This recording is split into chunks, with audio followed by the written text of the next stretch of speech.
And ayun guys, no? Magkakaroon tayo ng ating part 4?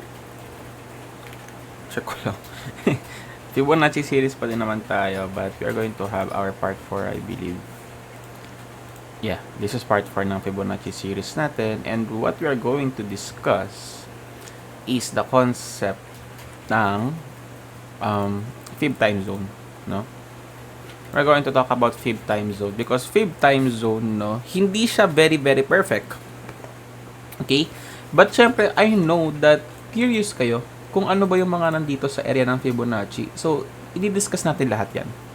But for now, in-skip ko muna si Fib channel, no? I'm going to discuss first Fib time zones. Fib time zone is super easy to use. Kasi ito problema, no? Hindi siya 100% accurate. Okay? Heads up. Hindi siya 100% accurate. Ang goal lang ni Fibonacci time zone is for you to be able na makapag predict on what time. Yes, time po. With Fibonacci time zone, we are talking about time, which is, hala, ibig sabihin, pwede ka ma-predict kung ano eksaktong oras pwede mag-dump or mag-pump ang market. Once again, hindi siya 100% accurate. We are still using the concept of Fibonacci, which is, if you guys are going to go back to my session number 1, yung concept ng 618 or whatever number is that. Because of this particular ratio, no, meron tayong Fib time zone, which is, sabi nga, pattern daw ng universe. So, paano natin ginagamit yung Fib time zone na yan? We are in the 1 minute time frame po. You click the Fib time zone, you find your impulse. In my case, ang gusto kong gawing impulse is itong top to bottom, that impulse.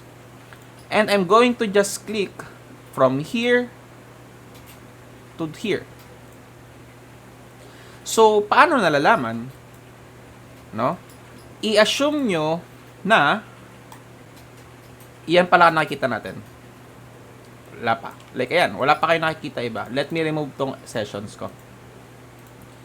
Ngayon po, ang pwede lang yung mangyari is that pwede kayo mag-abang ng reactions sa mga linya na to like this. Pwedeng continuation, like that. Pero pwede nyo i-expect na pagka narating dito, dyan sa mga straight line na yan, pwedeng magkaroon ng reversal.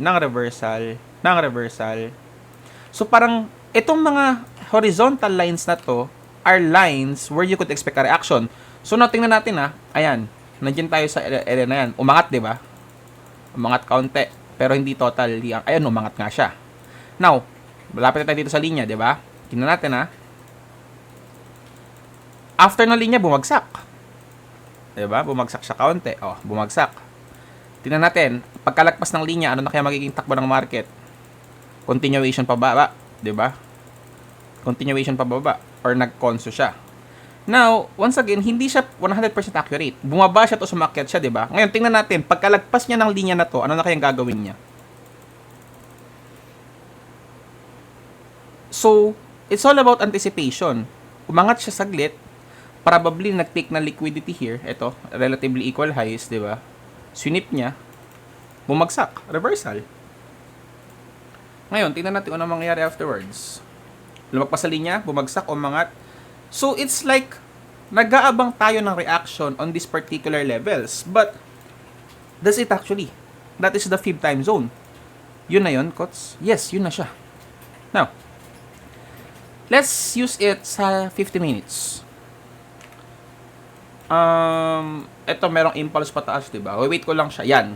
Wait lang Gusto ko bumaba yung market count Ayan. Sukatin natin to.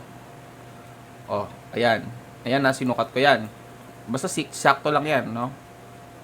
Low to high. Ngayon, pwede ako mag-expect na reaction dito. Kasi tingnan nyo, di ba, nagko-conso siya.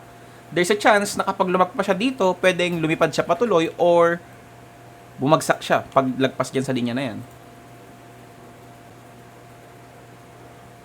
And ayun, bumagsak nga siya. Dito, after nito, ano nangyari? Nag-conso siya ulit. But the point is that etong mga linya na to, ayun, after na linya na to, ano nangyari? Let's wait for it, no, to completely bumagsak. Hindi siya saktong after ng linya, but once again, it is only for anticipation. Luwag pa siya sa linya, anong pwede niyang gawin? Bumagsak siya, kaunti, nag-conso. But as you guys could see, itong mga linya na to, ayun nga, bumagsak nga siya. Hindi nangyayari yung movement after no exact time na tumama siya sa linya. Okay? Hindi ganyan. But after nung linya, we could expect something to happen. So, kumbaga, pwede nyo isipin itong mga linya na to as something na parang pwede ko lang abangan na, okay, lumagpas sa linya, baka may mangyari. Siyempre, itutugman nyo pa rin yan sa TA nyo. Eto, there's an impulse right here. Etong top to high. O, ano nangyari nung lumagpas dito? Bumagsak. Ano nangyari? Nagkonso. Ano nangyari pagkatapos sa linya? Bumagsak. Ano nangyari? Umangat. Ano nangyari ito? Umangat ulit. After nung mga linya, di ba? Eto, nagkonso. Bumaba. And lumagpas dito sa linya, lumipad pababa. Dito nagkonso pero bumagsak. But as you guys could see, no, it's all about anticipation lang. I am not claiming that this would work 100%, no? But I'm just teaching it because maybe you guys could use this. There's a impulse here, low to high. Right? Though hindi siya yung talagang diretso, but under the concept ng Fibonacci, pwede. Angat, bumagsak, tumama sa linya, bumagsak, umangat, bumagsak, tumama sa linya, umangat, bumagsak, tumama sa linya, bumagsak, umangat, tumama sa linya, nagkonso, bumagsak, tumama sa linya, saktong-sakto, umangat, reversal. And tingnan natin kung ano mangyayari dito sa next na linya, sa 21, line 21, no? But ayun nga, once again, it's all about anticipation lang. Do others, ayun, tumama sa linya, bumagsak. Once again, continuation. Ang sabi ko nga, hindi siya nag-work totally, but ang goal lang yan, guys, is once again, for anticipation. Meron kayong mga in-anticipate. Higher time frame tayo, 1 hour. Tingnan natin. Baka nag-work this higher time frame. O, ito. Impulse, low to high. Sukatin natin, low to high. Diba? Umangat, napunta sa linya, nagkonso, napunta sa linya, bumaba, napunta sa konso, napunta sa linya, nagkonso, napunta sa linya, umangat, bumagsak, napunta sa linya, lumagpas, bumagsak. Continuation. Dito. Eto, there's an impulse right here, diba? High to low. Tingnan natin yung mga linya. Dito, wala masyado nangyari. Diba? Wala. So, once again, subjective pa din siya. It depends on the trader on how are they going to interpret that. Eto, low to high. Diba? Dito parang wala masyadong something. But once again, if ako tatanungin nyo guys, time is hard to predict. Tinuro ko lang to guys for you guys to see how it's used, no? Kasi syempre nakaka-curious ko ano ba to mga to, kung paano sila ginagamit.